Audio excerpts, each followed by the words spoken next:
If you've never had a dog and you're thinking about getting your first one, or you want to get a second dog, this is 5 things that I wish I knew before getting my first dog. So first up on the list is I wish I knew the genetics, the dog that I was adopting. So first story about getting my first dog is I went to the pound. I got a pit bull type dog. I think he's an American Staffordshire Terrier. And I was the guy that was like, oh, it's all in how you raise them. They're really cute. I want to be a good advocate for the breed, which is all great stuff, but I was naive to what the dog was bred for, and I wasn't aware of what was required and the lifestyle that was required to satisfy that dog's needs. So it's important not to just get a dog based off how they look. It's really important to understand what that dog was bred for, what lifestyle that dog requires, and is that going to fit in with your lifestyle? Honestly, if you are a pretty chill person that doesn't do much activity, getting a German Shepherd probably isn't the dog for you. It most likely is not the dog for you. The second thing I wish I knew was truly how to satisfy that dog on a genetic level. Now, the reality is, at the end of the day, all dogs are domesticated predators, so most of them typically like to do a lot of the same shit. If we think about what dogs want to do at their core, they want to chase and bite shit, which is why we play with dogs. It gives them an outlet to bite, to chase, to thrash, and they want to run off leash, right? Especially with so many dogs being in suburban areas now. They go out for a small amount of time each day, and every time they go out, most dogs aren't off leash trained, and every time they go out, they're on a short leash. So that right there makes the dog become miserable over time. The lifestyle sucks. They start to become repressed. So how do we satisfy this dog, no matter what the breed is? How do we satisfy this dog to make them feel good and to prevent behavioral issues from occurring? Or if they have behavioral issues, to start to reduce those behavioral issues from being there. And a big portion of that is lifestyle, providing outlets that satisfy this dog's needs. So for me, what I wish I knew was the importance of play and getting that dog off leash trained. Those 2 things are what dogs want to do. The third thing I wish I knew was, or I guess this is more what I wish I wasn't, was so emotional about things. Meaning, you look at so many households and majority of dogs are dealing with behavioral issues inside of households. And a lot of people coexist in a way with their dog that's creating these behavioral issues because they want the dog to have total freedom. They want the dog sleeping in their bed. They want the dog looking out the window when they're gone. They want the dog to do all of these things that some dogs can handle it. Absolutely, some dogs can handle it. But majority of dogs are just living with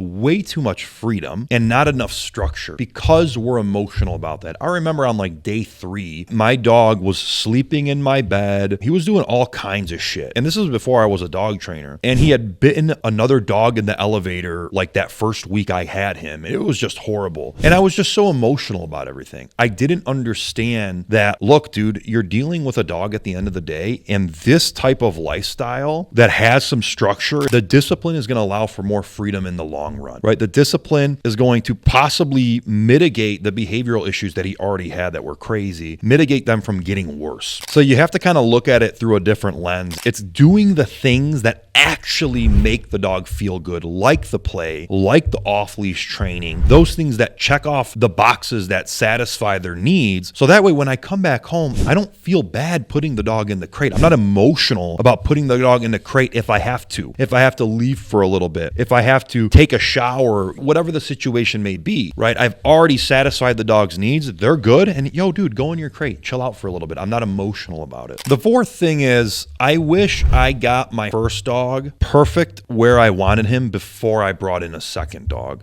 A lot of people, myself included, made this mistake, and this was before I was a dog trainer, made the mistake to bring in another dog when my first dog still had issues. My first dog was still not where I wanted him to be. And I hear this a lot from dog owners. They want to bring in a second dog to bring comfort or bring entertainment to their first dog, when really they should be the ones providing that time and the entertainment to their first dog and working on on addressing the issues that they have. Because if your first dog has issues and you bring in a second dog, you're just adding fuel to the fire. You can't get your first dog to prioritize you yet. You can't influence the first dog's decisions. Why do you think you're going to be able to influence the second dog's decisions? You're just going to have two dogs that are probably pretty f***ed up. And again, this almost goes back to emotions. Like, don't be emotional in bringing a second dog because you want a second dog. Work on giving your first dog the best life possible. And I tell a lot of owners, when you realize the lifestyle that you can provide to one dog and how fun that could be, and also the time and effort that that takes, a lot of times that's all the amount of dog that you're going to want. But if you decide to bring in a second dog at that point, it's going to make it a lot more easier and a lot more fun because you can train the second dog to live the same cool lifestyle that your first dog is living. Which leads me to my fifth and last point. I wish I knew how beneficial training was. Bad dogs need it. Good dogs deserve it. Whether your dog is fearful, anxious, reactive, or aggressive, yeah, that dog needs it, right? Or your dog has none of those. Training can unlock a lifestyle for your dog that just opens up a world of possibilities for both you and your dog. So whether it's being able to take your dog into a crowded downtown area and have your dog behave properly, or what I love is being able to get the dog off leash trained, going to a park, throwing the ball, not concerned if there's dogs in the distance, or running through the woods off leash, not worried about wildlife like deer and squirrel, being able to recall your dog back to you no matter what's around. The fulfillment that comes to both the human and the dog through an outlet like that is absolutely unmatched. So that is all I got today. The 5 things that I wish I knew before getting another dog. Much love, guys, and I'll see you in the next video.